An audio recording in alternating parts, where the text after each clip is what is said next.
The morning light felt like an accusation. Harrison stood at the floor-to-ceiling windows of his penthouse, coffee forgotten in his hand, watching Manhattan wake beneath him. 2 hours of sleep, maybe. Every time he'd closed his eyes, he'd seen them. Those matching amber gazes, the dimpled smiles, the way Lucas had leaned against him during the car ride home. His sons. The phone on the counter buzzed for the 48th time. Harrison glanced at the screen, another notification from TMZ. He'd stopped reading after the first 5 headlines. Secret hair bombshell. Manhattan's most eligible bachelor. Secret father. Crane Empire's hidden family. None of it mattered. The only message he wanted wasn't there. You look like hell. Gerald Morrison appeared in the doorway, briefcase in hand, surveying the scene with a practiced eye. How long have you been up? Didn't really sleep. Harrison turned from the window. Thanks for coming on a Sunday. For this? Gerald set his briefcase on the dining table, pulled out a legal pad.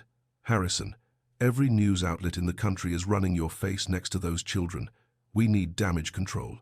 Now, walk me through exactly what happened. Harrison recounted the Gala Sophia's arrival, the boys, the instant recognition that punched through his chest.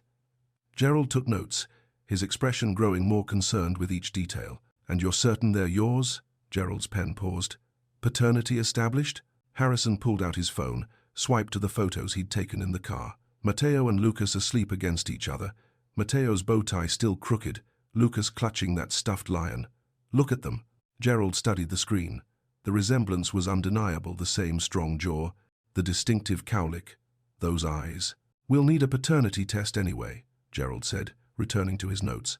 For legal purposes, if you're establishing custody rights, support obligations. I want full custody. The words landed between them like a grenade. Gerald's head snapped up. Excuse me? Shared at minimum. Harrison paced to the window, turned back. Gerald, they're in a 2-bedroom apartment in Queens. Sophia works 3 jobs just to keep them fed. The boys share a bedroom. I can give them everything, the best. Schools, opportunities, stability. Harrison, Gerald set down his pen. You've known about these children for less than 12 hours. They're my sons. I've already missed 5 years. His hands curled into fists. I'm not missing any more. Gerald recognized that tone, the same one Harrison had used when acquiring his first major competitor, when fighting off the hostile takeover attempt 3 years ago. Determination that moved mountains or buried anyone in the way. Okay, Gerald shifted into lawyer mode. But understand what you're suggesting. The mother has been their sole caregiver for 5 years. Family courts favor maternal custody, especially for young children. To get full or even equal custody, we'd have to build a case that she's unfit, or that the children's best interests are clearly served by your custody. She's not unfit, she's incredible with them. But she's drowning, Gerald. They deserve better. Better financially, perhaps. Gerald leaned back. Courts also consider stability, attachment, emotional well-being. These boys don't know you. You're a stranger who works 80-hour weeks. How exactly are you planning to be a full-time father? The question hung unanswered. Harrison just knew he wanted them. Wanted to give them everything he'd never had, security, opportunity, a father who chose them. Make it happen, Harrison said, whatever it takes. Across town, Sophia woke to chaos. Her phone screen was black, dead battery, or overwhelmed by messages. She couldn't tell which. In the tiny living room, Mateo and Lucas were already up, still in their pajamas, bouncing with excitement. When do we see Daddy again? Mateo asked, for the 3rd time, before Sophia had even made coffee. Can we go to his big house? Lucas added, eyes wide. He said, maybe next time. Before Sophia could answer, rapid knocking. She opened the door to Carmen, still in her church clothes, phone thrust forward. Mija, you're everywhere. Carmen scrolled through her screen photos from the gala, Sophia and the boys at Harrison's table, speculation pieces, comment sections already vicious. Gold digger, trap baby. She knew exactly what she was doing. Sophia's stomach turned. I just wanted him to know them. I know, mi amor. Carmen pulled her into a hug. But this is what happens in their world. Everything becomes a story. The courier arrived at noon. Sophia signed numbly, stared at the thick legal envelope embossed with Morrison and Associates. Inside, dense paragraphs of legalese, but certain phrases leapt out like knives. Asterisk preliminary paternity testing. Monday morning arrived with relentless demands. Harrison stepped off his private elevator, to find Marcus waiting, expression carefully neutral, never a good sign. Sophia hasn't returned your calls. Not a question. Harrison dropped his briefcase on the desk, jaw tight. I'll try again. Did you send her those legal documents? Gerald said it was necessary. Standard procedure for establishing paternity and custody framework. Marcus gave him a look Harrison had never seen in 15 years of working together. Boss, I'm going to say this once. You're an idiot. Harrison blinked. Excuse me? You held those boys like they were made of glass. You looked at Sophia like she was a miracle. Marcus moved closer, voice low but intense. And then you sent her lawyers? What did you think would happen? Harrison's phone vibrated. Sophia, finally. He answered immediately. Sophia, I received your documents. Her voice could have frozen steel. That's just procedure. We need to establish paternity legally. You could have asked me. Each word clipped, controlled. You could have said, Sophia, let's work together to make this official. Instead, you sent me legal threats about custody and best interests. That's not what they... I've hired an attorney, Harrison, Ruth Goldstein. All communication goes through her from now on. The line went dead. Harrison stared at his phone, frustration mounting. He was trying to do the right thing, protect his sons, establish his rights. Why couldn't she see that?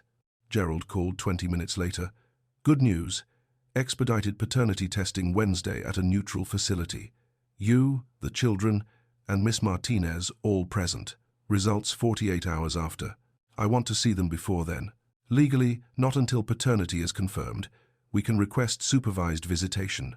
Supervised? Harrison's hand tightened on the phone. I don't need supervision with my own children. Harrison, you need to think legally. You're a stranger to these boys, regardless of biology. Courts will require... Harrison hung up. He wasn't used to being told no, to being limited. He was their father. He texted Sophia directly. Please, I just want to see the boys. Central Park. I'll bring Marcus as a chaperone. I need to be with them. 20 agonizing minutes passed. Sheep Meadow, 2 p.m., 1 hour only. Harrison arrived early, hands full of FAO Schwartz bags. Elaborate toys still in their packaging, price tags he hadn't bothered checking. Marcus shook his head. Boss, they're for. They don't need $500 toys. They need your time. Harrison looked at the bags uncertainly, out of his depth, and knew it. Sophia appeared at exactly 2 p.m., Carmen beside her like a second wall of defense. Then Mateo and Lucas spotted him. Daddy! They ran, arms outstretched, and Harrison dropped to his knees as they crashed into him. Wednesday morning, 9 a.m. The medical facility was all sterile white walls and medical equipment, the kind of place that smelled like antiseptic and made everyone uncomfortable. Harrison arrived first with Marcus, dressed down in a sweater and jeans he'd bought specifically for today. Approachable, not intimidating. Sophia appeared exactly on time, Carmen flanking her like a bodyguard. The boys bounced between them, excited. Is this where Daddy gets his checkup too? Mateo asked loudly. Harrison's chest tightened at the word. 3 days, and they still called him that. The testing took minutes. Cheek swabs, simple and painless. Mateo giggled through the whole thing, thought it was hilarious. Lucas watched seriously, nervous until Harrison crouched beside him. You're doing great, buddy. So brave. Lucas's small hand found his, held tight. The technician labeled the samples. Results by Friday afternoon. In the waiting room after, awkward silence settled until Mateo pulled a folded paper from his pocket. We made you something. Harrison unfolded it. 4 stick figures holding hands, labeled in wobbly letters. Mateo, Lucas, Mommy, Daddy. His throat closed.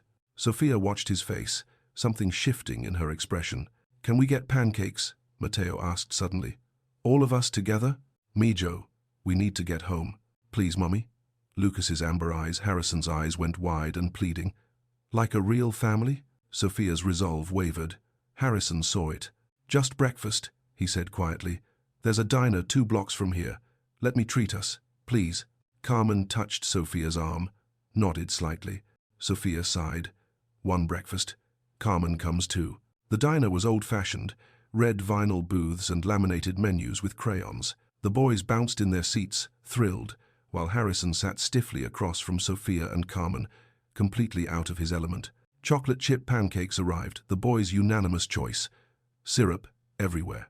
Tell Daddy about Miss Jenny, Sophia prompted. Matteo launched into an enthusiastic story about their preschool teacher and their friend Aidan and how they were learning to read. Lucas added details Matteo forgot, quieter but just as excited. Harrison asked questions, real ones, remembered answers. When Matteo knocked over his water glass, Harrison didn't flinch, just soaked it up with napkins and told them about spilling an entire coffee pot on himself during an investor meeting. The boys laughed. Harrison's face softened into something genuine. Sophia saw the man from 5 years ago, the one who'd occasionally let his walls down. Carmen excused herself, took the boys to the small play area visible through the window. Alone in the booth, Harrison and Sophia faced each other across sticky syrup residue. "I'm sorry," Harrison said first. "About the legal documents. My attorney said, establish rights immediately, protect my interests. I listened to him instead of my gut." "Your gut?" "My gut said you're an incredible mother, that you didn't come to me for money or to trap me, you came because our sons asked to meet their father." He held her gaze. "My gut said work with you, not against you. But I've spent my whole life protecting myself, building walls. It's hard for me to be vulnerable." Sophia's expression softened. "I looked you up after the gala. Read about your childhood. Foster care." She paused. "I'm sorry you went through that." Harrison shrugged, uncomfortable. "Long time ago. It shaped you. I can see it the way you need control, struggle to trust. I understand better now." She leaned forward. "But Harrison, if you want to be in the boys' lives, really be in their lives, you have to learn to trust me. I'm not your enemy. I just want what's best for them. I know. I do trust you. I'm just terrified of doing this wrong, of being a bad father. You won't be. You already love them, I can see it." They talked, really talked. Harrison admitted he worked 80-hour weeks, lived in a penthouse designed for one, had never changed a diaper. Sophia admitted she was terrified he'd take them away, that they'd prefer his exciting world, that she'd lose them after sacrificing everything. "You won't lose them," Harrison said firmly. "You're their mother, their world.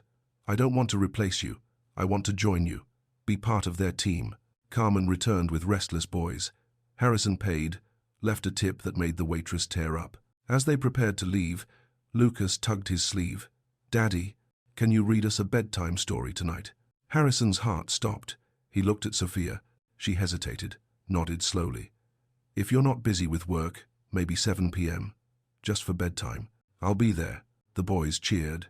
On the sidewalk, they parted Sophia and the boys to the subway, Harrison to his car.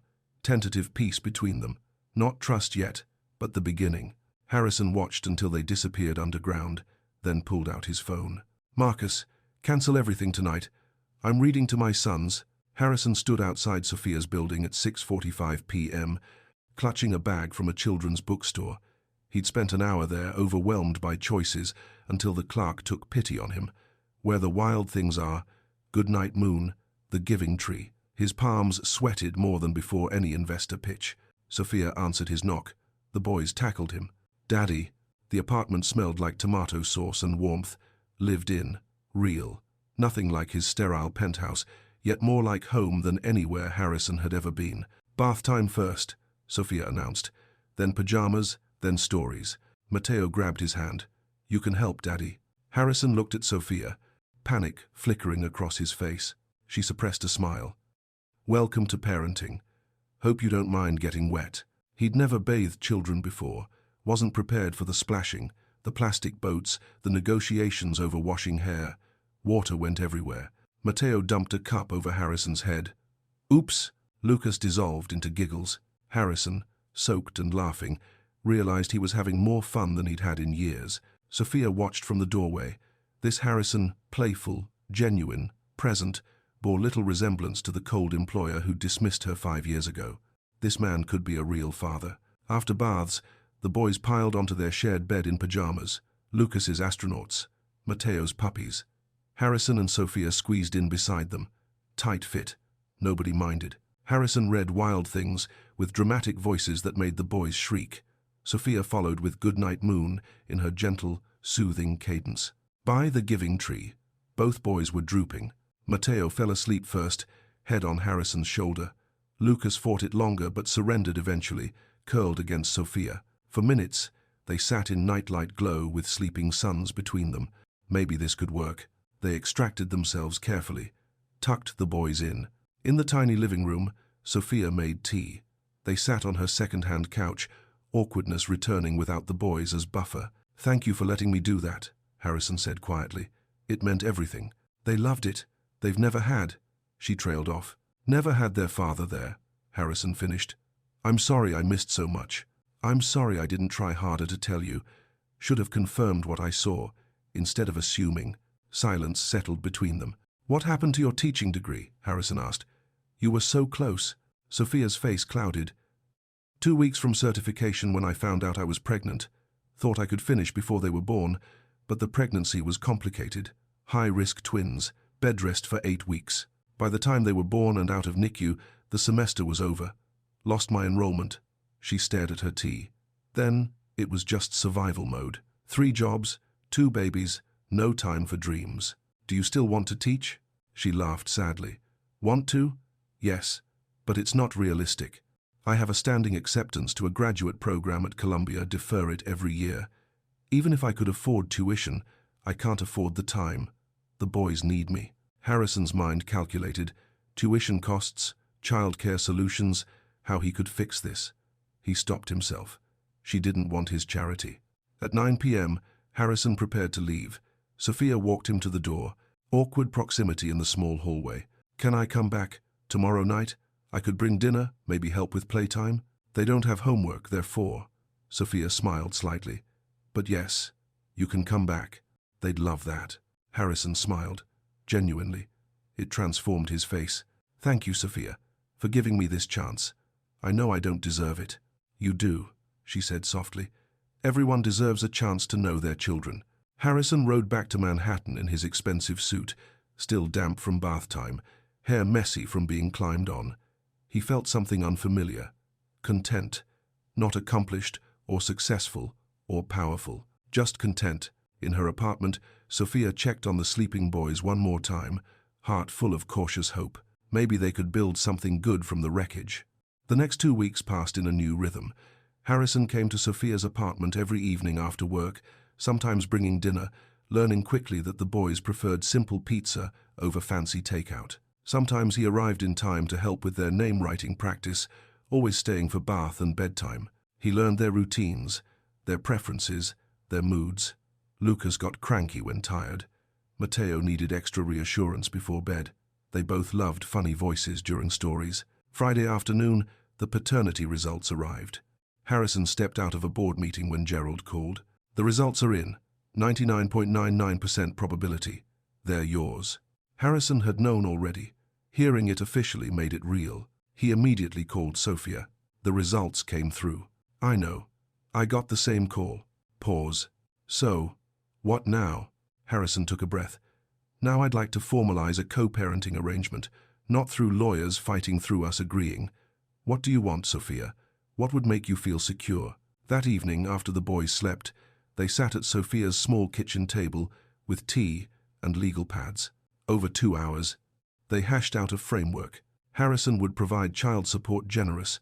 Sophia resisted initially, but accepted when he pointed out it wasn't for her, it was for the boys' needs. They'd split time evenly when possible, though Harrison acknowledged his unpredictable work schedule. Sophia maintained primary custody and decision-making authority on medical, educational, religious matters. Harrison had input and visitation rights. Open communication, flexibility. "I want to set up college funds," Harrison added, "and trust funds for when they're adults. I want to make sure they're always taken care of." Sophia nodded, tears in her eyes. "And Sophia," Harrison hesitated, "I want to do something for you too. Let me pay for Columbia. Let me help you finish your teaching degree." Harrison, "No, that's too much. It's not charity.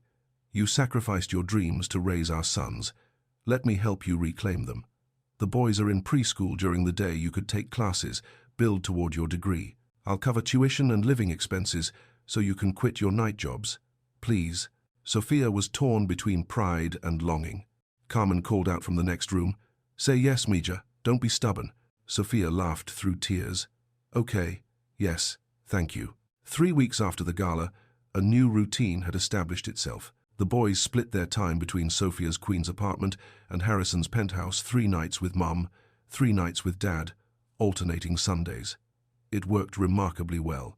The boys adjusted to the 2 homes with the resilience of children, though they occasionally asked why Mummy and Daddy didn't live together like their friend Aidan's parents. Harrison had made unprecedented changes to his life. He left work by 5 p.m. on his custody days, something his staff could barely believe. He learned to cook simple meals with YouTube tutorials and lots of phone calls to Carmen for help. He discovered the chaos of preschool pickup, the politics of playdates, the exhaustion of bedtime resistance. Meanwhile, Sophia had re-enrolled at Columbia for the spring semester, starting in January. She'd quit her night cleaning job and her weekend bookkeeping, keeping only her daytime receptionist position. With Harrison's child support covering the boy's needs and his tuition payments secured, she had breathing room for the first time in 5 years. She felt simultaneously guilty and grateful for accepting help, grateful for the chance to dream again. On a crisp December Saturday, Harrison invited Sophia and the boys to the Central Park Zoo. It was meant to be a few hours together as a co-parenting exercise, but it felt dangerously close to a family outing. The boys were thrilled, running between exhibits, demanding to see everything. Harrison bought them overpriced zoo souvenirs, a stuffed penguin for Lucas, a plastic lion for Mateo. Sophia didn't stop him, recognizing this was part of how he showed love. During the sea lion feeding, while the boys pressed against the glass mesmerized, Harrison and Sophia stood side by side. Their hands brushed accidentally. Neither pulled away immediately. "You're good at this," Sophia said quietly. "Being a father, I wasn't sure you would be." "I wasn't sure either. I still mess up constantly. Last night Mateo had a nightmare, and I didn't know how to comfort him. I just held him and felt completely useless." "That's exactly what you're supposed to do. Hold them. Be there. That's all they need." They watched the boys together, and Harrison felt something shift in his chest. He'd been so focused on being a father that he hadn't acknowledged the other feeling growing. He was falling for Sophia. Not the memory of her from 5 years ago, but the woman she was now. Strong, principled, warm, an incredible mother. Beautiful not just physically, but in the way she loved their sons, the way she was giving him grace he didn't deserve. Later, they got hot chocolate at a zoo cafe while the boys played in a small indoor playground, visible through the windows. Sophia asked about his work, and Harrison realized they hadn't talked about anything besides the boys in weeks. He told her about the new AI project his company was developing, and her eyes lit up with genuine interest. She asked smart questions, challenged his assumptions. He remembered why he'd enjoyed talking to her 5 years ago. "What about you? Are you excited about going back to school?" Sophia's face glowed. Terrified but excited. "It's been my dream for so long, I almost can't believe it's happening. You're going to be an amazing teacher. You already are. I see how you explain things to the boys. How patient you are." They were interrupted by Mateo running over. "Daddy, Lucas pushed me." Lucas followed. "He took my snack." Harrison handled the mediation, surprised by how natural it felt to navigate their conflict. Sophia watched him settle the boys with a fairness that impressed her. As the sun set and they prepared to leave the zoo, Lucas suddenly took Harrison's hand and Sophia's hand, trying to pull them together. "Hold hands, like real mummies and daddies." Mateo joined in. "Yeah, be together." Harrison and Sophia exchanged awkward looks but complied to satisfy the boys, linking their hands loosely. They walked toward the exit like that a family, at least from the outside. The boys chatted happily ahead. Harrison's hand in Sophia's felt both completely foreign and strangely right. Neither mentioned it afterward, but neither forgot the feeling either. That night, Harrison lay in bed thinking about Sophia not just as his children's mother, but as a woman he was coming to care for deeply. Across town, Sophia did the same, her heart conflicted. She'd built walls around herself for 5 years, focused only on survival and her sons, but Harrison was making her feel things she thought she'd buried forever. Hope, possibility, maybe even love. It was terrifying, because the last time she'd let herself care for Harrison Crane, it had ended in heartbreak and 5 years of struggle. Could she risk it again? Mid-December, 3 weeks before Christmas. Harrison had invited Sophia to lunch, just the 2 of them, no boys. His stated reason was to discuss holiday custody arrangements, but when they met at a quiet bistro in Midtown, Harrison seemed nervous in a way Sophia had never seen him. They ordered salads neither really wanted, Made small talk about the boys. Lucas wanted a telescope for Christmas. Matteo wanted a puppy. Discussed the holiday schedule. They agreed to split Christmas Day, morning with Sophia, evening with Harrison. But tension underlay everything, unspoken words hanging between them. Finally, Harrison set down his fork. "Sophia, I need to tell you something, and I need you to hear me out before you respond." Sophia's stomach tightened. "Okay. These past weeks, getting to know the boys, building this co-parenting relationship with you. It's been the best time of my life. I'm a better person than I was 2 months ago. More human, more real." He took a breath, and somewhere along the way, I started feeling something I didn't expect. For you. Sophia's heart pounded. "Harrison, please, let me finish. 5 years ago, I was attracted to you. I thought about you more than was appropriate for an employer, but I was too closed off, too afraid of vulnerability to act on it. I convinced myself it was nothing. Then you disappeared, and I told myself it was for the best." His amber eyes met hers intensely. "But now, getting to know you again, not as my housekeeper, but as an equal, as an incredible mother, as this strong, brilliant woman who survived everything I put her through, I'm not just attracted, I'm falling in love with you." Sophia sat frozen, her mind racing. Part of her had been feeling this too, but hearing him say it made it terrifyingly real.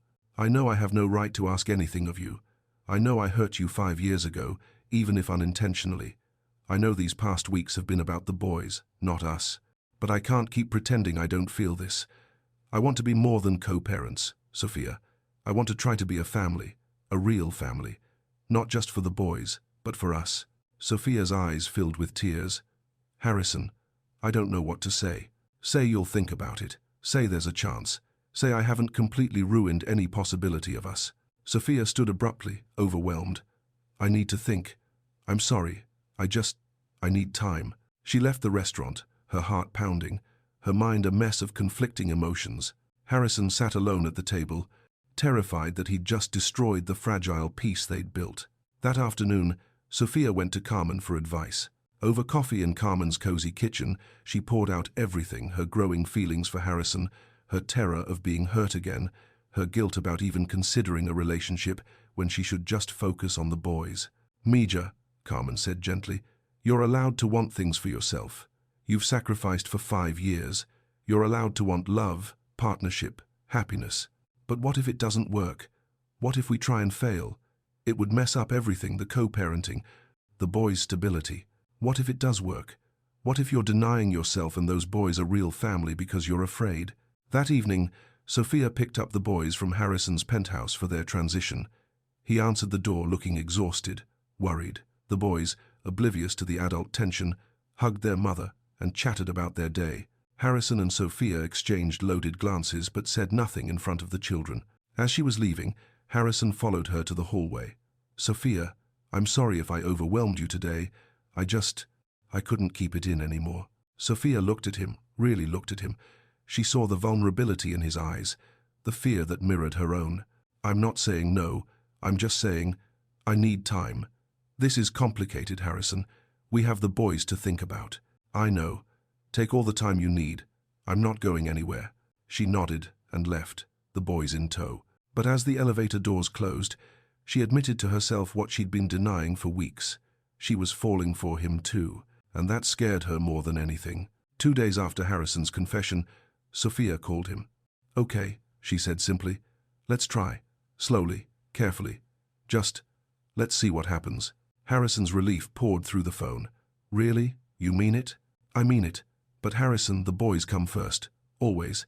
If this doesn't work, we have to be able to still co-parent." "Agreed. Thank you, Sophia. You won't regret this." Their first real date came that weekend. Harrison took Sophia to a quiet Italian restaurant, not the boys, just them. They talked for hours about everything except parenting. Her dreams of teaching, his vision for his company, books they loved, embarrassing childhood stories. Harrison learned Sophia loved old movies and salsa dancing. Sophia learned Harrison secretly wrote poetry badly, he admitted with embarrassment, and once tried to learn guitar but gave up after 2 weeks. There was an ease between them that felt both new and familiar. He walked her home and kissed her goodnight on her doorstep, soft, tentative, full of possibility. The following week, they told the boys. Carefully, age-appropriately, that Mommy and Daddy were going to spend more time together, that they cared about each other. The boys were ecstatic. "Are you getting married?" Matteo asked immediately. "We're just dating," Sophia explained. "Like a test run," Harrison added, "to see if we work well together." "You do," Lucas declared with the certainty of a 4-year-old. Their first family dinner together descended into chaos when Harrison's attempted cooking failed spectacularly. They ordered pizza instead. It was messy and perfect. Christmas was magical.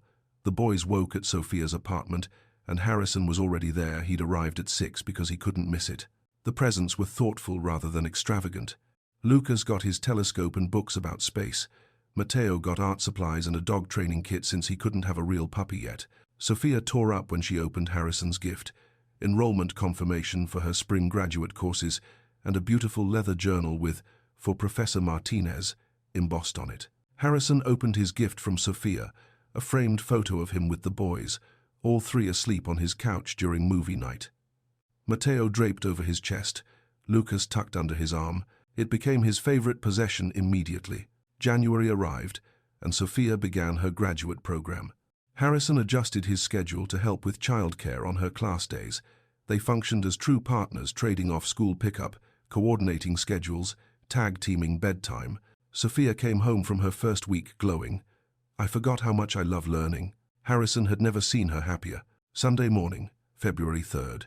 Sophia woke in Harrison's penthouse. They'd had a family sleepover, all 4 of them watching movies and falling asleep in the living room. She checked her phone while making coffee and found 73 missed calls, hundreds of texts, and her social media flooded with tags and messages.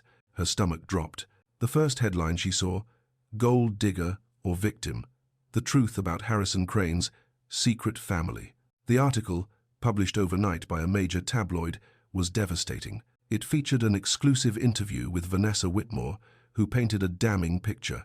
Sophia Martinez deliberately targeted Harrison Crane, researched his wealth before applying to be his housekeeper, seduced him intentionally, and got pregnant on purpose to trap him into a payday. The evidence Vanessa provided was circumstantial but looked terrible. Screenshots of Google searches Sophia made about Harrison Crane net worth and Crane Technologies before applying for the housekeeper position years ago. Photos of Sophia's community college transcripts showing she took a business class called Strategic Networking. An anonymous former classmate, likely paid by Vanessa, claiming Sophia talked about marrying rich as her plan to escape poverty. The article spun the entire story. Sophia conveniently disappeared when pregnant, raised the children in poverty while planning her moment, then crashed the gala in a calculated move to publicly claim the billionaire father and secure a payday. Sophia shook as she read. Yes, she'd researched Harrison before accepting the job. Of course she had. Anyone would research their employer. The business class was part of her general education requirements. But twisted through Vanessa's malicious lens, everything looked sinister. Harrison woke to find Sophia on the couch, pale and trembling, staring at her phone. "What's wrong?" He took the phone and read. His expression darkened with fury, but there was something else too, a flicker of doubt. "This is insane. Vanessa is just bitter. This is character assassination. Harrison, you don't believe this, do you?" Sophia's voice broke. "You know me. You know I didn't." "Of course not." Too quick, too automatic. His phone started ringing. Gerald, his attorney, calling with damage control advice. His board members calling about the PR nightmare. Investors questioning his judgment. The boys woke and sensed immediately that something was wrong. "Mummy, why are you crying?" Lucas climbed into her lap. Sophia tried to pull herself together for them, but she was shattering inside. Monday morning. Harrison woke in his penthouse after not sleeping. The boys' room, astronaut and puppy bedding, toys, drawings taped to walls, felt like an accusation. His phone showed 200+ messages. His company's stock had dipped 3% on the scandal. His board had called an emergency meeting for this afternoon. He went through the motions of his day in a daze. The board meeting was brutal. They questioned his judgment, suggested he step back from public-facing roles until this blew over, hinted that his personal drama was affecting shareholder value. He handled it on autopilot, defending himself mechanically, but his heart wasn't in it. He tried calling Sophia multiple times. She didn't answer. He texted, "Please talk to me. Let me explain." No response. Across town, Sophia was barricaded in her apartment with Carmen's help. The boys knew something was wrong but didn't understand what. "When can we see Daddy?" Mateo asked. Sophia didn't know what to tell them. Ruth called with bad news. "Vanessa's article has complicated things legally. If Harrison decides to pursue full custody, this could be used to paint you as manipulative. We need to be prepared." Sophia felt like she was drowning. She'd spent 5 years building a life for her sons through sheer determination. She'd been finally allowing herself to dream, to love, to hope, and now it was crumbling because of lies and Harrison's inability to trust her. That evening, Harrison sat alone in his penthouse with a bottle of scotch he didn't drink. He kept replaying the last conversation with Sophia, seeing the pain in her eyes, hearing her accusation. "You don't trust me." She was right. Despite everything, despite watching her with the boys, despite seeing her struggle and sacrifice, despite 6 beautiful weeks of building a life together when the accusations came, part of him doubted.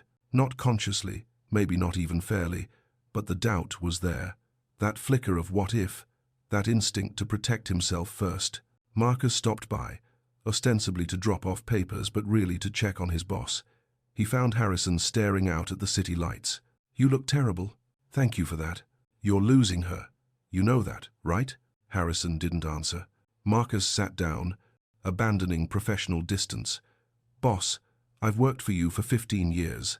I've seen you close billion-dollar deals, outmaneuver competitors, build an empire from nothing. You're brilliant and strategic and successful. But you're also the most closed-off person I've ever met." "Marcus, let me finish. You've spent your whole life afraid of being powerless. I get it. Your childhood, foster care, never having control. You built walls so high nobody could hurt you. But those walls also mean nobody can reach you." "Not really." Harrison's jaw tightened. "What's your point? That woman loved you when you had nothing to offer but rejection. She raised your children alone for 5 years, never asked you for money, never tried to trap you, never used them as leverage. She brought them to that gala because they wanted to meet their father, and when she finally lets herself love you again, finally lets herself be vulnerable, you let your lawyers interrogate her like a criminal. I was trying to protect yourself. You were protecting yourself, and in doing so, you destroyed the only real thing you've ever had." Marcus stood to leave, then turned back. "You know what the real tragedy is? You finally had a chance at a family, a real family, the kind you never had growing up, and you're throwing it away because you're afraid. That's not strength, Harrison. That's cowardice." The words hit like a physical blow. Marcus left, and Harrison sat in silence, his own reflection in the dark window staring back at him accusingly. Late that night, Harrison did something he hadn't done in 20 years. He cried. Not just tears, but deep, wrenching sobs for everything he'd lost. The childhood he never had, the family that abandoned him to foster care, the walls he built that kept everyone out, and now Sophia and the boys, who showed him what love could be, and who he drove away because he was too broken to trust it. He fell asleep on the floor of the boys' room, clutching Lucas's stuffed lion that got left behind, more alone than he'd ever been despite being surrounded by everything money could buy. In her apartment, Sophia lay awake in her bed, staring at the ceiling, her arms empty without her boys nestled beside her. They were in their own room, finally sleeping after hours of questions she couldn't answer. She touched the necklace Harrison gave her for Christmas, a simple pendant with 2 small birthstones for the boys. She should take it off. She couldn't, because despite everything, despite the hurt and betrayal, she still loved him. And that was the cruelest part of all. Tuesday morning, 6 a.m. Harrison woke on the floor of the boys' room, his body stiff, his face puffy from crying. Lucas's stuffed lion was still clutched in his arms. For the first time in his adult life, he didn't immediately reach for his phone to check emails or stock prices. Instead, he lay there, really, thinking about what Marcus said, what Sophia said, what he'd done. He called in sick to work for the first time in his professional career. His assistant was shocked. "Are you all right, Mr. Crane?" "No, I'm not." He spent the morning doing something completely unprecedented, reflecting. He examined his life, his patterns, his fears. He thought about every foster home he was placed in as a child, 12 families who took him in but never kept him. He remembered being 8 years old, promising himself he'd never need anyone, never be vulnerable, never give anyone the power to hurt him. He built an empire on that promise, but he also built a prison. Sophia didn't trap him, his own fear did. Around noon, he got an unexpected visitor, Catherine Monroe, the older board member who noticed the boys' resemblance at the gala. She'd retired now but still held influence, and she'd always treated Harrison more like a grandson than a business associate. "You look awful," she said, settling into his couch uninvited. "So I've been told." "Good. You should feel awful. You're making the worst mistake of your life." Harrison looked at her in surprise. "You read Vanessa's article?" "Of course. It's garbage. That woman is bitter and vindictive, and anyone with eyes can see it." Catherine leaned forward. "Harrison, I've known you for 10 years. I was on the board when you were just a hungry kid with a brilliant idea and no backing. I believed in you then. I believe in you now. But I also know your tendency to sabotage anything good in your life." "I don't." "Yes, you do. Every time someone gets close, you find a reason to push them away. It's safer. You've done it with every relationship, every friendship that got too deep. But Harrison, that woman and those boys, that's your chance at the family you never had. Don't destroy it because you're afraid." Catherine told him about her own life, how she lost her first husband to cancer, how she was terrified to love again, how she almost let her current husband slip away because of fear. Love requires trust without proof, faith without certainty. That's what makes it terrifying. That's also what makes it worth it. After she left, Harrison made a decision.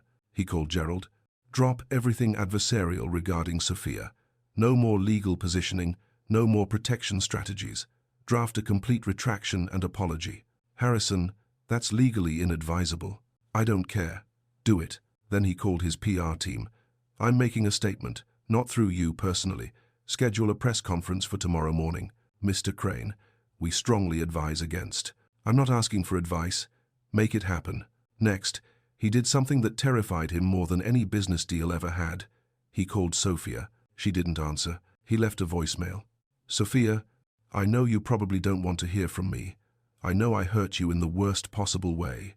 But I need you to know I believe you. I always believed you, deep down. I was just too afraid to admit it, too broken by my own history to trust what I knew in my heart was true." Wednesday morning, 10 a.m. The lobby of Crane Technologies headquarters was packed with media reporters, cameras, photographers. Harrison's PR team was panicking because he wouldn't let them pre-screen his statement. Marcus stood beside him, supportive but worried. "You sure about this?" "Boss, I've never been more sure of anything." Harrison stepped to the podium in a simple suit, no notes, just raw honesty. The room fell silent. "Good morning. My name is Harrison Crane, and I'm here to address the recent media coverage regarding my personal life.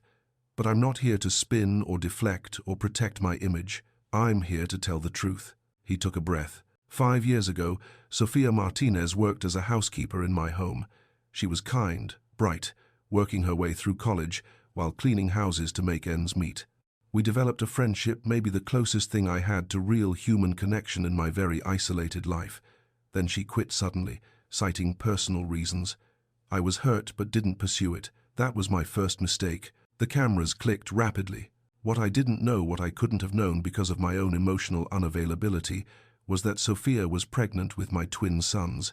She came to tell me but saw me with someone she misunderstood as a romantic interest and left without saying anything. She spent the next 5 years raising Mateo and Lucas alone, working 3 jobs, struggling, sacrificing everything, including her dreams of becoming a teacher, to give our sons a good life. Harrison's voice strengthened.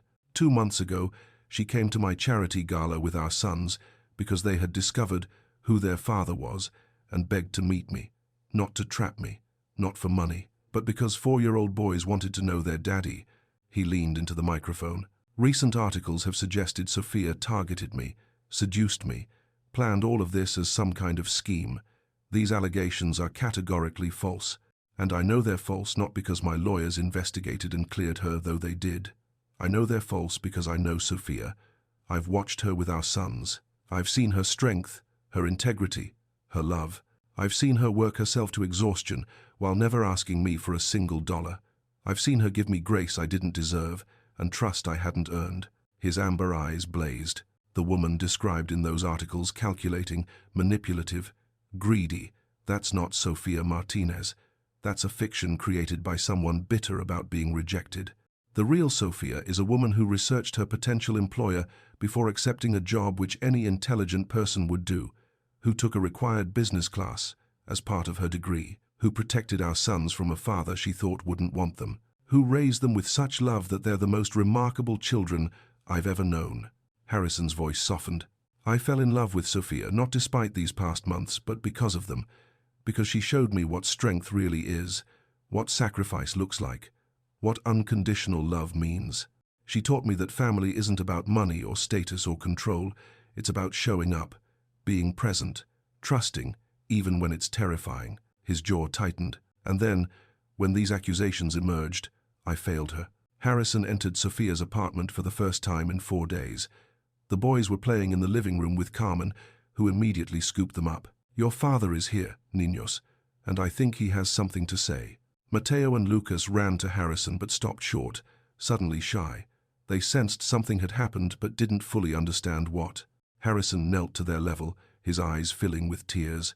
Hey guys, I missed you so much. Why did you go away? Lucas asked, his voice small and hurt. Did we do something bad? No. Harrison pulled them both into his arms. No, you didn't do anything wrong. Daddy and Mommy had a disagreement, and Daddy made some mistakes. Big ones. But we're working on it, okay? I'm here now, and I'm not going anywhere. Promise? Mateo asked seriously. I promise. I love you both more than anything in the world. I'm sorry I wasn't here the last few days. The boys accepted this with the resilience of children, immediately launching into stories about what they'd been doing, what they'd missed telling him. Harrison listened to every word like it was the most important thing he'd ever heard. That evening, after the boys were in bed, Harrison and Sophia sat down for a real conversation. They were both raw, both hurting, but both committed to figuring this out. I've scheduled therapy, Harrison said. Individual sessions to work through my trust issues, my childhood trauma, and I'd like us to do couples counseling too, if you're willing. Sophia was surprised but pleased. You're really doing this? I can't fix years of damage overnight, but I can commit to the work, to changing, to being the partner and father you all deserve. They talked for hours about boundaries, about communication, about how they'd co-parent and co-partner going forward. Sophia was firm about her needs, transparency, vulnerability, shared decision-making. Harrison was scared but willing. Over the next 3 weeks, they slowly rebuilt. Harrison attended his first therapy session and found it harder than any board meeting he'd ever endured. But he went back. They attended couples counseling together, learning to communicate without defensiveness, to trust without testing. Harrison proved his commitment in small ways. He respected Sophia's boundaries when she needed space. He checked in before making decisions about the boys. He was vulnerable when it was uncomfortable, sharing his fears and insecurities instead of hiding behind walls. Sophia, for her part, worked on letting him in, on believing his changes were real, on forgiving not just for his sake, but for hers and the boys. 3 months later, early June, summer was beginning, and life had settled into a beautiful rhythm. Harrison and Sophia found a brownstone in Queens, a compromise between his means and her roots, with enough space for everyone, including a backyard, for the boys to play. They'd been slowly moving in together, combining their lives piece by piece. The boys were thriving, splitting time between both parents who now lived under one roof.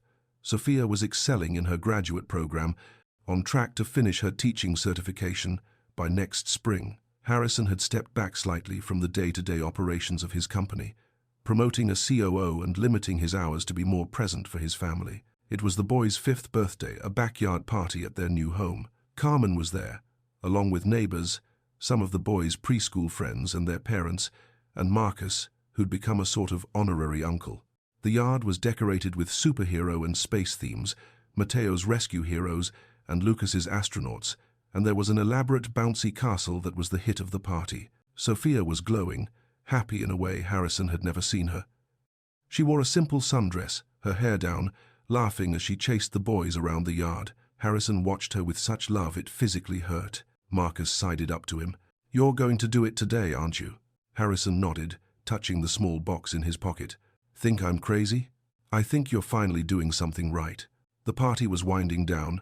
Most of the guests had left, and the boys were on a sugar high, opening their mountains of presents. Harrison asked them to come sit down for a minute because he had something important to say. Matteo and Lucas, covered in cake frosting and buzzing with excitement, plopped down on the grass. Sophia joined them, curious. Carmen and Marcus hung back, watching with knowing smiles. Harrison knelt in front of all three of them, the boys and their mother, his whole world. "Guys, I want to talk to you about something important. You know how much I love you, right?" "We love you too." "Daddy," Matteo said immediately. "And you know how much I love your mom." Lucas nodded seriously. "You look at her all mushy." Everyone laughed, and Sophia blushed. September, 4 months later. A garden ceremony at a beautiful estate in Westchester, not huge or ostentatious, but elegant and warm. About 75 guests filled white chairs arranged on a lawn overlooking a pond. Carmen sat in the front row, dabbing her eyes. Marcus was Harrison's best man. Ruth Goldstein was there, beaming. Even Catherine Monroe from the board, who'd become a grandmother figure to Harrison, sat proudly. But the real stars were Matteo and Lucas, age 5 now, in tiny tuxedos as ring-bearers. They took their job seriously, carefully carrying the rings down the aisle tied to small pillows with concentrated expressions that made the guests smile. Then Sophia appeared, and Harrison's breath caught. She wore a simple, elegant ivory gown, nothing overly elaborate, just beautiful. She walked herself down the aisle because, as she'd told Harrison, "I've been making my own way for a long time. I'll walk to you on my own feet." The ceremony was personal and meaningful. They'd written their own vows. Harrison went first. "Sophia, 5 years ago, you came into my life and I was too broken to see the gift you were offering. You've been patient with me, graceful with me, when I didn't deserve it. You've taught me that real strength isn't walls and control, it's vulnerability and trust. You've given me Matteo and Lucas, the greatest joys of my life. And you've given me yourself, your brilliant, fierce, loving self. I promise to be worthy of that gift every single day. I promise to trust you, to communicate with you, to build our life together as true partners. I promise to keep working on myself, to keep growing, to keep being the man you and our sons deserve. I love you more than I knew I could love anything." Sophia's vows followed.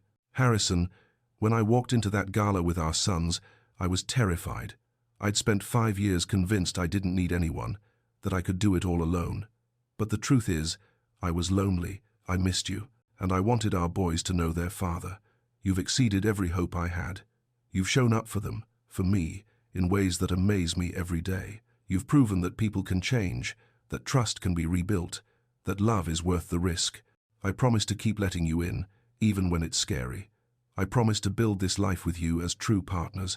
I promise to love you through every challenge, every joy, every ordinary Tuesday. You're my home, Harrison. You and the boys, you're my everything." There wasn't a dry eye in the audience. The officiant pronounced them married, and as they kissed, Matteo and Lucas cheered louder than anyone, running up to hug their parents. The reception was joyful, good food, dancing, toasts that were both funny and touching. Marcus's best man speech told embarrassing stories about Harrison's complete cluelessness about children 3 months ago, ending with, "But he learned, and watching him learn to love this family has been the privilege of my life." Carmen's toast for Sophia. This woman raised 2 babies alone, while the world told her she couldn't. She never gave up, never stopped believing, and now she has everything she deserves. Salute. As the sun set, Harrison and Sophia shared their first dance. The boys tried to join in halfway through, and everyone laughed as it became a family dance. Harrison spinning Sophia, while Matteo and Lucas bounced around their legs. Late evening, the party winding down. Harrison and Sophia stole a quiet moment by the pond, watching the reflection of string lights on the water. "So, Mrs. Crane," Harrison said with a smile. "It's hyphenated. Martinez Crane. Don't forget it." "Wouldn't dream of it, Mrs. Martinez Crane." They stood wrapped in each other's arms, the sounds of celebration drifting from the tent behind them. "Thank you," Sophia said softly. "For what?" "For proving me wrong. When you sent those legal documents, when you doubted me, I thought we were done. I thought you couldn't change. I almost didn't. Almost threw it all away because I was afraid. But you didn't. You fought for us. You did the work. You changed." Harrison kissed her forehead. "We both did. You learned to trust again too. To let someone in." They swayed gently to the distant music, and Sophia rested her head on his chest. Tomorrow they'd leave for a honeymoon in Italy, while Carmen delightedly watched the boys. Next month, Sophia would start her student teaching. In the spring, she'd graduate with her master's in education. Harrison's company was thriving under his new balanced approach. The boys would start kindergarten in the fall. Life was full and beautiful and real. But for tonight, they were just two people who found their way back to each other against all odds, standing in the glow of string lights, dancing to music only they could hear. Finally, completely home. 1 year later, early autumn, the brownstone in Queens was alive with the chaos of family life. Lucas and Mateo, now 6 years old and in first grade, burst through the front door after school, backpacks flying, talking over each other about their day. "Daddy, guess what? I got 100 on my spelling test." "Dad," Mr. Chen said, "my dinosaur drawing was the best in the whole class." Harrison emerged from his home office, tie loosened, laptop forgotten. He'd been working from home, a regular occurrence now, 3 days remote, 2 in the office. "That's amazing, guys. I'm so proud of you both." He crouched down for hugs, breathing in the scent of crayons and playground dirt that clung to them. They smelled like childhood, like home. Sophia arrived an hour later, her face glowing despite obvious exhaustion. She taught third grade now, at a public school in Queens, finally living the dream she'd deferred for so long. "How were the monsters today?" Harrison asked, kissing her hello. "Wonderful and exhausting in equal measure." She kicked off her shoes. "Is that spaghetti I smell?" "YouTube recipe. Don't get too excited." But dinner was good, simple, imperfect, made with love. The boys talked over each other about their day. Lucas wanted to join science club. Mateo had been selected for the school art showcase. They were thriving, happy, secure, loved. After dinner came homework. Harrison helped Mateo sound out words while Sophia worked through math problems with Lucas. It was domestic and ordinary and absolutely perfect. Bath time, story time, bedtime. Harrison was midway through Charlotte's Web when he noticed Sophia in the doorway, a curious smile playing on her lips. "What?" he asked. "Come here a second. Boys, keep your eyes closed and wait for Daddy." Intrigued, Harrison followed her to their bedroom. She closed the door and turned to him, nervous excitement radiating from her. "Remember how we talked about maybe, eventually, giving the boys a little brother or sister?" Harrison's eyes widened. Are you?" Sophia nodded, tears spilling over. 8 weeks. I found out this afternoon. Are you happy?" Harrison picked her up and spun her around, both of them laughing and crying. "Happy? Sophia, I'm beyond happy. Another baby. Our baby." They stood there, foreheads together, marveling. "Should we tell the boys?" Sophia whispered. "Let's wait. Make sure everything's progressing well first." Harrison finished the chapter with extra emotion, imagining reading to 3 children instead of 2. Later, alone in the bathroom, Harrison studied his reflection. The man staring back was so different from 2 years ago. Softer, happier, more human.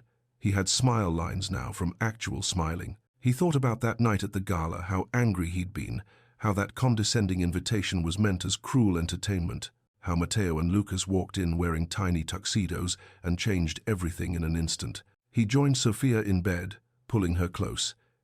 She was already half asleep, one hand unconsciously resting on her still flat stomach where their third child was growing. "I love you," he whispered. "Love you too," she murmured. Sunday afternoon, 2 weeks later. The whole family was in the backyard.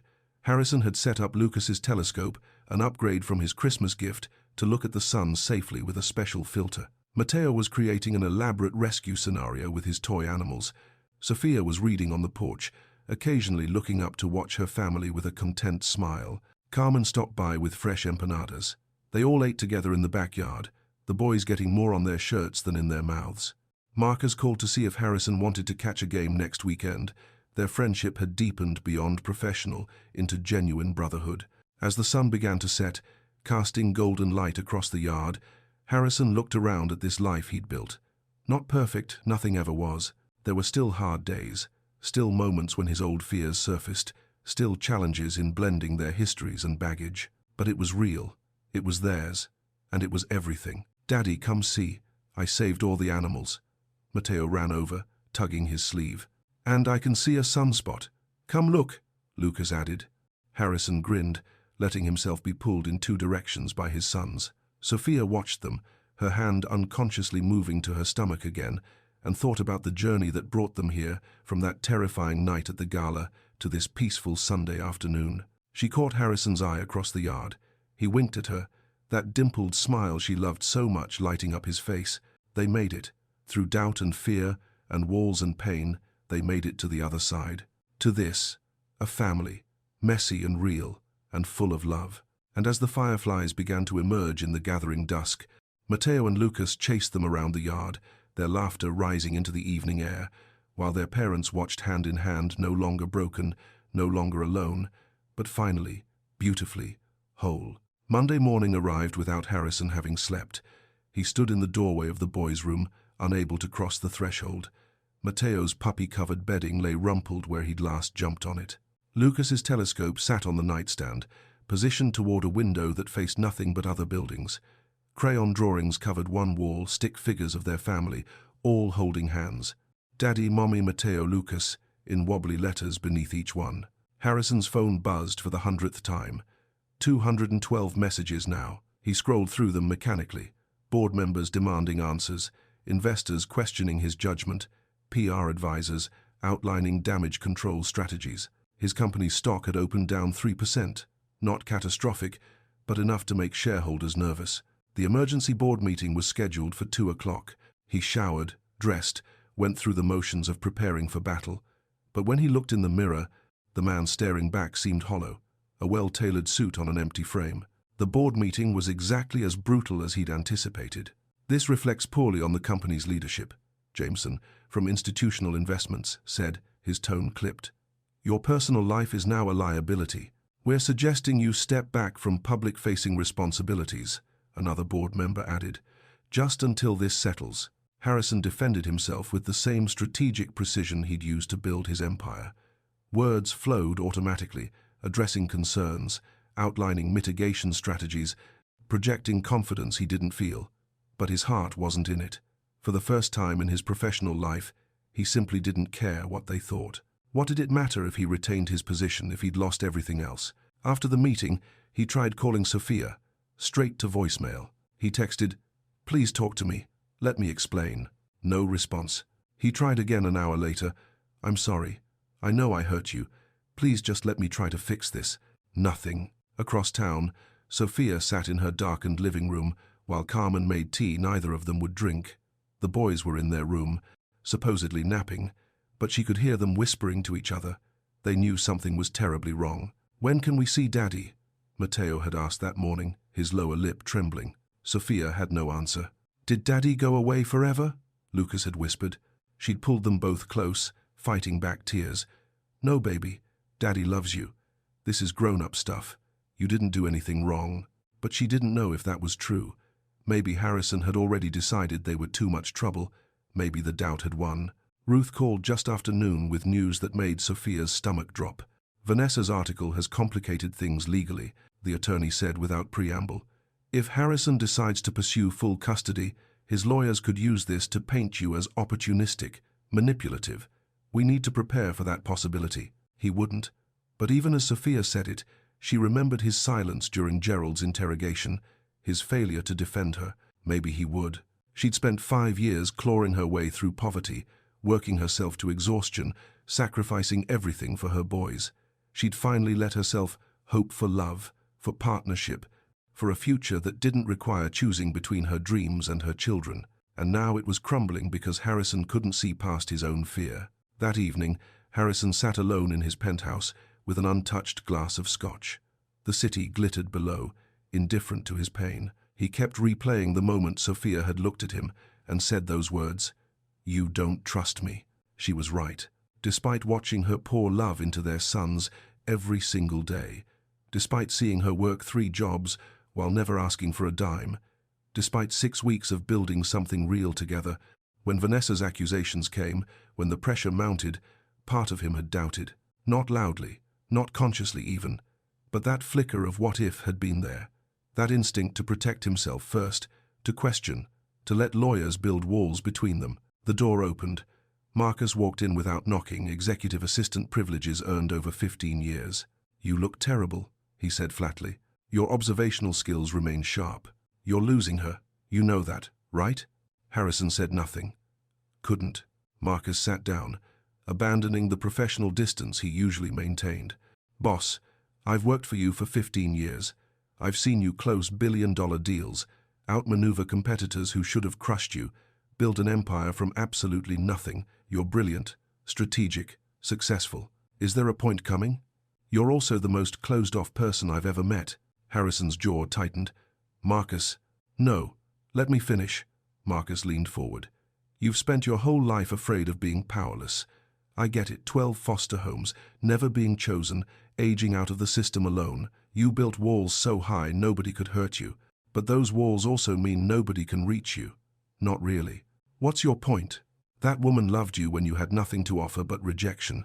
She raised your children alone for 5 years, never asked you for money, never tried to trap you, never used them as leverage. She brought them to that gala because they begged to meet their father, and when she finally lets herself love you again, finally lets herself be vulnerable, after everything you put her through, you let your lawyers interrogate her like a criminal. I was trying to protect yourself. Marcus's voice went hard. You were protecting yourself, and in doing so, you destroyed the only real thing you've ever had.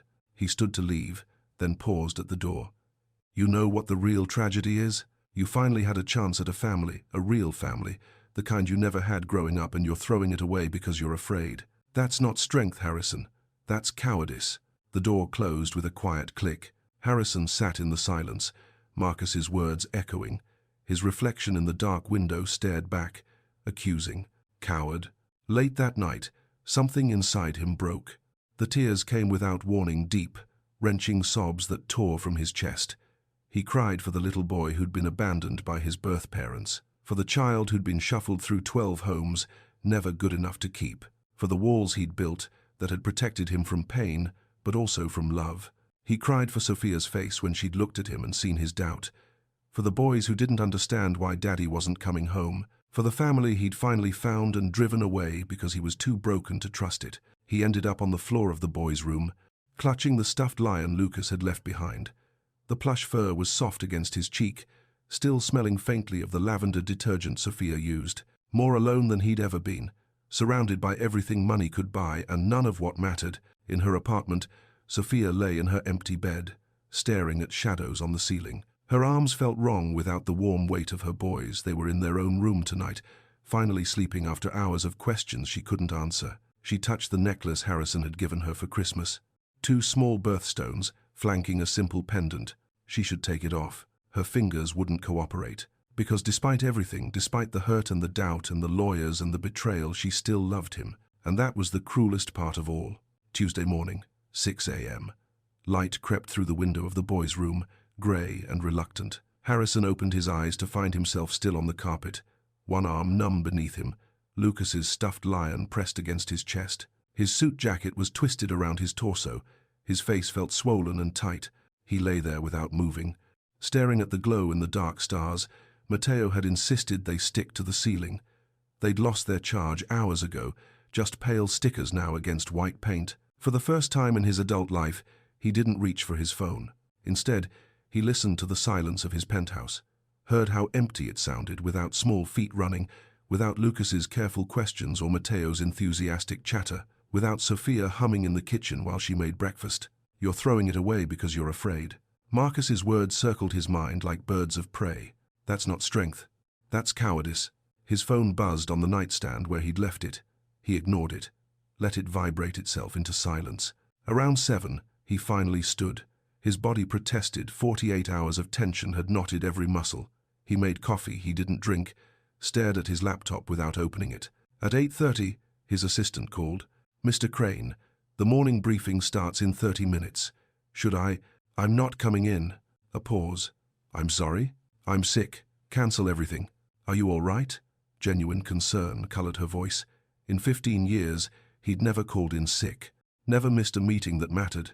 No, he said, and the honesty felt strange on his tongue. I'm not. He ended the call before she could respond. The morning stretched ahead, vast and unstructured.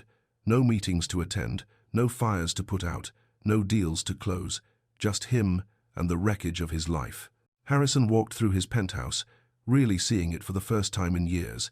Expensive furniture no one sat on, Art he'd bought because advisors said it would appreciate. Windows offering a view of a city full of people, none of whom knew him. He stopped in front of the floor-to-ceiling glass, his reflection ghostly against the skyline. 12 foster homes. He'd been 4 when his mother left him at the first one. Couldn't remember her face anymore, just the feeling of her fingers slipping from his as she walked away. The social worker had used words like temporary and best interests, but 4-year-old Harrison only understood that nobody wanted him. The Johnsons kept him for 6 months, the Robertsons 8, the Chens just 3 weeks before deciding a traumatized kid was too much work. By the time he was 8, he'd learned that hoping someone would keep you only made it hurt worse when they didn't, learned that needing people gave them power to destroy you, learned that the only person you could count on was yourself. He'd made a promise that year, standing in his 12th bedroom in his 8th home, never again, never need anyone, never give anyone that power. He'd built everything on that promise, his company, his fortune, his carefully controlled life, but he'd also built walls so high that nothing real could reach him. So fear didn't trap you, he thought, pressing his forehead against the cold glass. Your own fear did. The intercom buzzed around noon, jarring him from thoughts that had spiraled into darker territory. Mr. Crane, there's a Catherine Monroe here to see you. He almost said no, almost sent her away like he'd sent away everyone else. But something, exhaustion, maybe, or the first stirrings of actual wisdom made him answer differently. Send her up. Catherine swept into his penthouse 3 minutes later, her steel-grey hair perfectly coiffed, her eyes sharp behind designer frames. She'd been on his board for a decade, watched him grow from a hungry entrepreneur into a billionaire. She was 72 and gave exactly 0 consideration to what anyone thought of her. You look awful, she announced, settling onto his couch without invitation. So I've been told. Good. You should feel awful. You're making the worst mistake of your life. Harrison remained by the window, his reflection between them. You read the article. Of course, it's garbage. Catherine crossed her legs, regarding him with the same piercing assessment she used on quarterly reports. That Whitmore woman is bitter and vindictive, and anyone with functioning eyes can see it. The evidence. Is circumstantial nonsense twisted to fit a narrative? She waved a dismissive hand. I researched every board member before joining. Does that make me manipulative? She took a networking class as part of her degree. So did half the business students in America, and the anonymous source claiming she talked about marrying rich, Catherine snorted. Probably paid, certainly unverified. Harrison turned to face her fully. The board doesn't seem to agree with you. The board is concerned about stock prices and shareholder confidence. I'm concerned about you. Her expression softened slightly. Harrison, I've known you for 10 years. I was on that board when you were just a hungry kid with a brilliant idea and no backing. Everyone else saw risk. I saw potential. I believed in you then. I believe in you now. Her voice gentled further. But I also know your tendency to sabotage anything good in your life. I don't. Yes, you do. The words were firm but not unkind. Every time someone gets close, you find a reason to push them away. It's safer. You've done it with every relationship, every friendship that threatened to become real. I've watched you do it for a decade. Harrison's jaw tightened. You don't understand. Don't I? Catherine stood, moving to join him by the window. That woman and those boys, that's your chance at the family you never had, the family you've wanted your whole life, even if you wouldn't admit it, and you're destroying it because you're afraid. The words landed like blows. Harrison wanted to argue, to defend himself, but exhaustion had stripped away his ability to lie. I don't know how not to be afraid, he said quietly. Catherine's expression shifted into something almost maternal. Love requires trust without proof, Harrison, faith without certainty. That's what makes it terrifying. She paused. That's also what makes it worth it. She told him about her first husband then, about losing him to cancer at 45, about the years of grief that followed, about meeting Thomas at 50, about almost letting him slip away because loving again felt too dangerous. I was terrified, she admitted. Terrified of losing someone else, of hurting like that again. So I found reasons to push him away. He was too different from Michael. The timing was wrong. We wanted different things. She smiled sadly. All lies I told myself because I was afraid. What changed? He called me on it. Said, Catherine, You can spend the rest of your life protected and alone, or you can take a risk on something real. Been married 30 years now. Best decision I ever made. She touched his arm gently. That's your choice now. Protection or love. You can't have both. After she left, Harrison stood motionless for a long time. The afternoon light shifted, painting long shadows across his empty penthouse. Then he picked up his phone. Gerald answered on the first ring. Harrison, I've been trying to reach. Drop everything adversarial regarding Sophia. No more legal positioning. No more protection strategies. Draft a complete retraction and apology. Silence. Then, Harrison, that's legally inadvisable. If this goes to court, I don't care. Do it. He ended the call before Gerald could argue further. Next, his PR team. They were equally resistant when he demanded a personal press conference. Mr. Crane, we strongly advise against. I'm not asking for advice. Make it happen. Tomorrow morning. The terror came then. Real, physical terror that made his hands shake as he scrolled to Sophia's number. She didn't answer. His voicemail beeped. Harrison closed his eyes, searching for words that could possibly be enough. Sophia, I know you probably don't want to hear from me. I know I hurt you in the worst possible way. His voice cracked. But I need you to know, I believe you. I always believed you, deep down. I was just too afraid to admit it. Too broken by my own history to trust what I knew in my heart was true. He pressed his forehead against the window, watching the city blur. You've been nothing but honest and brave and strong, and I've been a coward. I'm going to fix this. I'm going to publicly defend you. But more than that, I'm going to prove that I can be the man you and our sons deserve. The man who trusts without doubt, who loves without fear. A breath. I'm done protecting myself at the expense of protecting us. I love you, Sophia. I should have said that first, last, and always. I love you. He hung up before he could say more, his hands trembling so badly he nearly dropped the phone. Across town, Sophia sat in her darkened living room, her phone pressed to her ear, Harrison's message playing for the third time. Carmen stood in the doorway, watching. I love you. Sophia's fingers touched the necklace she hadn't been able to remove, the birthstone pendant Harrison had given her for Christmas. Her throat was tight, with tears she'd been holding back since Sunday. That's the third time you've listened to it, Carmen observed gently. I know. What are you going to do? Sophia didn't answer. Couldn't, because part of her wanted to run back to him, to believe his words, to rebuild what they'd almost had. But another part, the part that had survived 5 years alone, that had learned to protect herself, remained frozen in fear. Before she could spiral further, Carmen's phone rang. The older woman answered, her expression shifting as she listened. Yes, she's here. No, Hold on. Carmen covered the phone, looking at Sophia. It's Harrison. Sophia shook her head violently. He's not asking to talk to you, Carmen said. He's asking about the boys. Something in Sophia's chest cracked. She gestured for Carmen to continue. They're struggling, Carmen said into Wednesday morning, 10 a.m. The lobby of Crane Technologies headquarters swallowed sound cameras, bodies, equipment packed so tight the air felt compressed. Harrison stood backstage in a conference room, staring at his reflection in the dark window. Simple navy suit, white shirt, no tie. He looked like a man about to confess. His PR team hovered, vultures in tailored clothing. Mr. Crane, please reconsider. Jennifer, his head of communications, pleaded for the fourth time. Let us at least review your statement. No, you're opening yourself to liability, legal exposure. We can't control the narrative if... I don't want to control the narrative. Harrison turned from the window. I want to tell the truth. Jennifer exchanged panicked glances with her colleagues. They withdrew, whispering frantically among themselves. Marcus appeared in the doorway, solid and familiar in his pressed suit. They're ready for you. Harrison nodded, his throat suddenly dry. You sure about this, boss? The question hung between them. Through the walls, Harrison heard the murmur of the crowd, restless and hungry. I've never been more sure of anything. Marcus studied him for a long moment, then nodded. Then let's go make you human. They walked through the narrow hallway, footsteps echoing. The noise grew louder, voices, movement, the mechanical whir of cameras preparing. Harrison's PR team flanked them, still trying.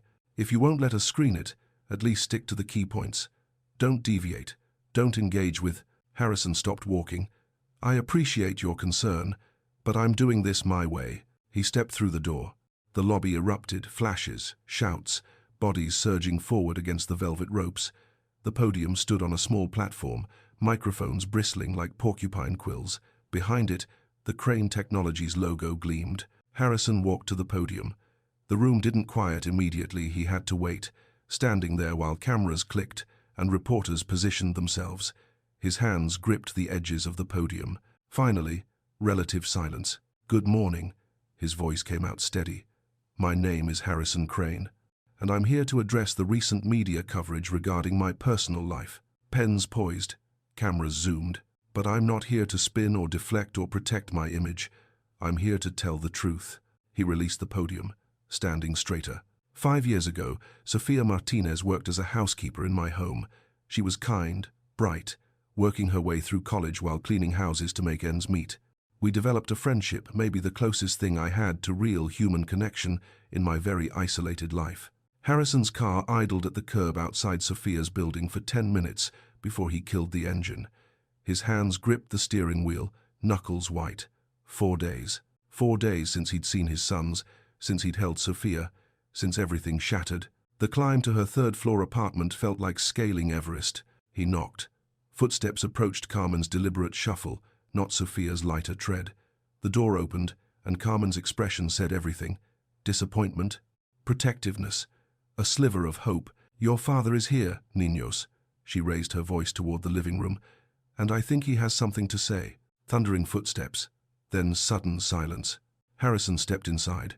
Mateo and Lucas stood frozen by the couch, identical confusion etched across their faces. They'd been building something with blocks, a tower now abandoned, mid-construction. He dropped to his knees. The carpet smelled like the detergent Sofia always used, lavender and something else he couldn't name. Home. "Hey guys," his voice cracked. "I missed you so much." Lucas moved first, one hesitant step. His small hands twisted together. "Why did you go away?" The question landed like a fist to the sternum. "Did we do something bad?" Lucas's eyes, Harrison's eyes filled with tears. "No." Harrison reached for them both, pulling them against his chest. Mateo's hair smelled like the strawberry shampoo Sofia bought. Lucas's breath hitched against his shoulder. "No, you didn't do anything wrong. Daddy and Mummy had a disagreement, and Daddy made some mistakes. Big ones." Mateo pulled back, studying his face with heartbreaking seriousness. "Are you gonna leave again?" "I'm here now, and I'm not going anywhere." "Promise?" The word hung there, weighted with everything Harrison had failed to be. "I promise. I love you both more than anything in the world. I'm sorry I wasn't here the last few days." The tension broke. Mateo launched into a breathless story about the fire truck he saw, and Lucas interrupted with corrections about the color of the lights, and Harrison drank in every word like oxygen after drowning. Carmen watched from the doorway, arms crossed but expression softening. Sofia stood in the kitchen entrance, silent. 3 months vanished like morning fog. June arrived with honeysuckle blooming over the fence of their new backyard, the scent thick and sweet in the evening air. The brownstone in Queens stood solid brick and permanence, 3 stories, 4 bedrooms, a kitchen where sunlight pooled on the counters each morning. Not Manhattan's sleek home. Harrison stood at the kitchen window, watching Sofia arrange superhero plates on the folding tables outside. Her sundress, pale yellow, simple cotton, caught the breeze. She laughed at something Carmen said, head thrown back, utterly unself-conscious. His chest tightened. "Boss." Marcus appeared at his elbow, holding 2 sodas. "You're staring." "She's beautiful." "She is." "You gonna do it?" Harrison's hand drifted to his pocket, fingertips brushing velvet. "Today feels right." "About damn time," Marcus grinned. "Those boys have been asking me when you're gonna make it official." "They have?" "Lucas cornered me last week, asked if I thought you'd be a good husband." Marcus's expression softened. "I told him you'd figure it out." The backyard filled quickly, neighbors, preschool friends, their parents. The bouncy castle dominated one corner, already packed with shrieking children. Mateo and Lucas ricocheted between guests, their faces painted like their respective heroes. Mateo a firefighter, Lucas an astronaut with silver stars on his cheeks. Sofia glowed. No other word for it, she moved through the party with ease, remembering names, refilling juice boxes, genuinely present. Graduate school suited her. She'd mentioned her professors twice this week, lit up discussing pedagogy and child development theory. Harrison couldn't stop watching her chase the boys through the sprinkler, her dress plastered to her thighs, mascara smudging. Perfect. Marcus nudged him. Now or never. The crowd thinned around 5. Wrapping paper littered the grass mountains of it. Toys scattered like colorful debris. Matteo and Lucas sat cross-legged, frosting in their hair, arguing over who got to open the next gift. "Hey, guys." Harrison's voice cracked slightly. "Come here a second." They bounded over, sticky hands and gap-toothed grins. "I need to ask you something important." Sophia drifted closer, curious. Carmen and Marcus retreated to the porch steps, barely concealing their smiles. Harrison knelt, eye level with his sons, with Sophia standing just behind them, hands on their shoulders. "You know I love you, right?" "We love you too," Matteo bounced. "And you know I love your mom?" Lucas nodded sagely. "You look at her all mushy." Laughter rippled through the small audience. Sophia's cheeks flushed pink. "We're already kind of a family," Harrison continued, throat tight. "Living together, doing everything together. But I want to make it official." He paused. "Would it be okay if I asked your mom to marry me?" "Yes," Matteo launched upward. "Do we get to be in the wedding?" Lucas studied Harrison's face with unsettling intensity for a 5-year-old. "Forever and ever? Even when we're old?" "Forever," Harrison promised. "I swear." "Then yes." Harrison turned to Sophia. Tears already tracked her cheeks. The ring box emerged small, velvet, warm from his pocket. Inside, a diamond caught the late afternoon sun, flanked by 2 smaller stones. Sapphire for Lucas's September birthday, ruby for Matteo's. "Sophia Martinez." His hands trembled. "You've given me everything I never knew I needed. Taught me vulnerability, trust, love without fear. You've given me these incredible sons and shown me what family means."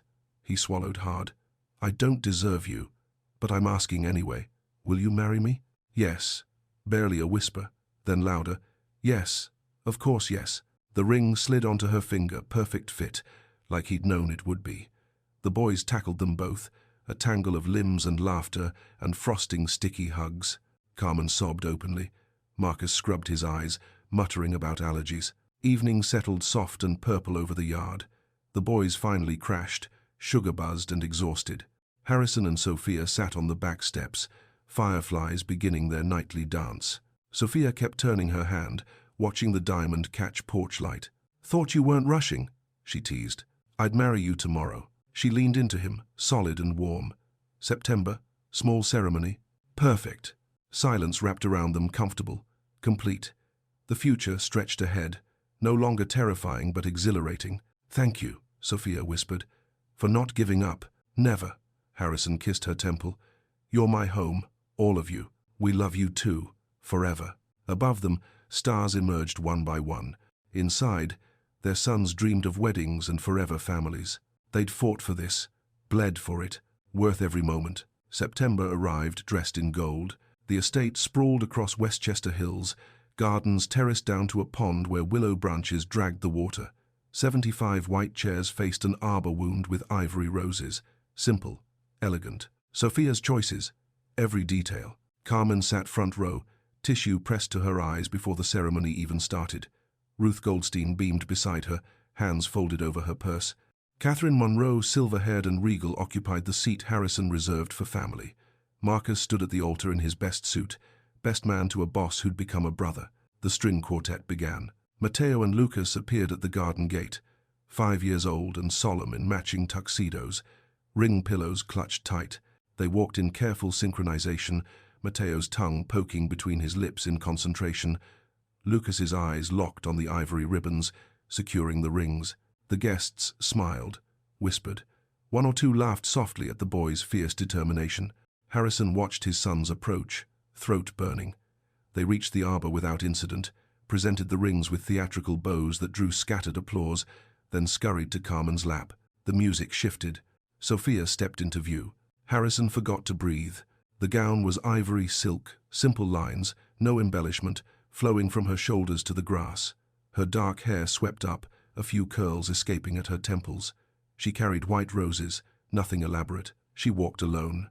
"I've been making my own way for a long time," she'd told him when he offered to arrange someone, anyone, to escort her. "I'll walk to you on my own feet." She did, steady and sure, eyes locked on his, a small smile playing at her mouth. When she reached him, he took her hands, squeezed. The officiant cleared his throat. Began.